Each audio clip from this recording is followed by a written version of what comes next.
Fala, time, passando aqui para falar um pouquinho de sepse, e hoje uma sepse um pouquinho mais complicada. É uma sepse relacionada a uma cardiomiopatia isquêmica, a princípio, e com quadro séptico. Sabemos que a própria sepse faz vasodilatação relativa, e essa própria vasodilatação relativa ela acaba ocasionando algumas alterações de receptores, tá? Vejo muito pouco falar, principalmente nessas aulas maiores de sepse, sobre a liberação de catecolaminas, tá? Catecolaminas no organismo, catecolaminas na tempestade simpática, onde a sepse conduz. Então, vou contar uma historinha bem rápida para vocês. Eu recebi um paciente em insuficiência cardíaca, tá? 28% de fração de ejeção, troponina positiva. Enviamos esse paciente para o cateterismo. Esse paciente não tinha nenhum tipo de lesão trombótica, mas tinha essa insuficiência cardíaca grave. O tratamento com ele foi com cheiro de nora 0,1 micrograma quilo minuto, e necessitou de dobuta, tá? Para melhorar a perfusão. Só para lembrar vocês, hoje o principal aspecto e monitorização que utilizamos em pacientes hipoperfundidos é o tempo de enchimento capilar, tá bom? Tinha um tempo de enchimento capilar reduzido, controlamos com dobutamina, porém esse paciente fez um quadro de sepse pulmonar, de choque séptico, na verdade, porque necessitou de nora. E nesse caso, a dobutamina começou a ser tóxica para ele. E havia um quebra-cabeça muito grande. Por que ele precisa de dobuta para perfundir, se ele não tem coração? E por que ele está fazendo taquicardia agora, na vigência de dobuta, e não está melhorando? A resposta é simples.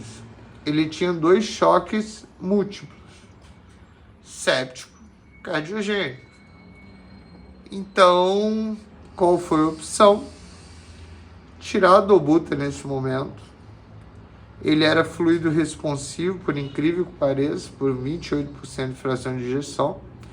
Realizamos plasma light, o cristalóide balanceado. Escalonamos o antibiótico. Controlamos a frequência cardíaca com metoprolol. Ainda não disponibilizamos de bisoprolol. E o paciente estabilizou. Então, qual que é a principal mensagem desse vídeo? A principal mensagem desse vídeo é: nunca vamos esquecer que, perante um quadro de hipoperfusão ou qualquer quadro de choque, a primeira monoamina a ser liberada é a catecolamina. Eu vejo muitas pessoas falarem noradrenalina, adrenalina. Não, é a catecolamina. E foram essas catecolaminas que justamente intoxicaram ele. E se permanecêssemos com a dobutamina, ele fazendo um gap de CO2 de 10, com a pressão de pulso alargada, não teríamos conseguido controlar o quadro séptico, tá?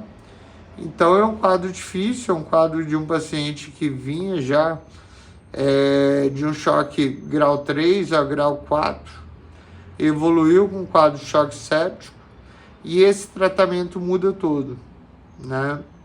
E muitas vezes observamos emergencistas, intensivistas, quebrando a cabeça: tira a dobuta, mas o gap de CO2 está largado. Gap de CO2 alargado é sinal de hipoperfusão, não necessariamente de inotrópico, pelo contrário, a primeira opção é hipovolemia, tá? Então, sempre vamos lidar com o paciente como um todo, podendo sim haver distúrbios múltiplos, tá? E nunca esquecer dessa liberação exacerbada, principalmente na sepse, de catecolaminas, porque é justamente por isso que conseguimos controlar o paciente. Retiramos a dobutamina, fizemos uma dose muito baixa de beta-bloqueador que ele já respondeu. Sei que o beta-bloqueador saiu do survival sepsis, mas era por outro caso, era um caso de intoxicação por dobuta. Já tínhamos escalonado antibiótico, era um paciente com fração de injeção de 28, todo mundo estava com medo de fazer volume. Fizemos o quê?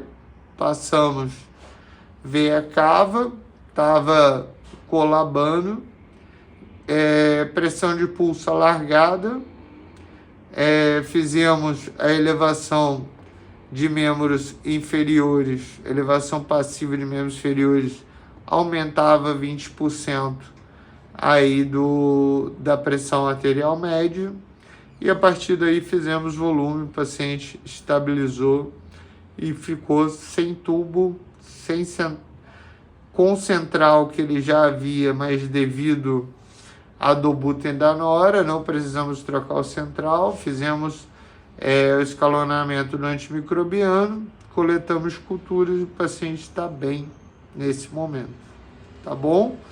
Então, sempre lembrar que é raro, mas nem sempre um choque séptico é só um choque séptico, ou um choque cardiogênico é só um choque cardiogênico. E temos que diferenciar principalmente entre ele tinha um choque cardiogênico isquêmico, mesmo dilatado. Ele começou a ter um choque cardiogênico com cardiomiopatia dilatada. Ele fez hipovolemia relativa, tá? Por essa liberação de catecolaminas, tá bom? E respondendo a pergunta da púrpura trombocitopênica trombótica, é o Adam mesmo, ST13, seria o principal diagnóstico, é um caso real, depois eu conto para vocês.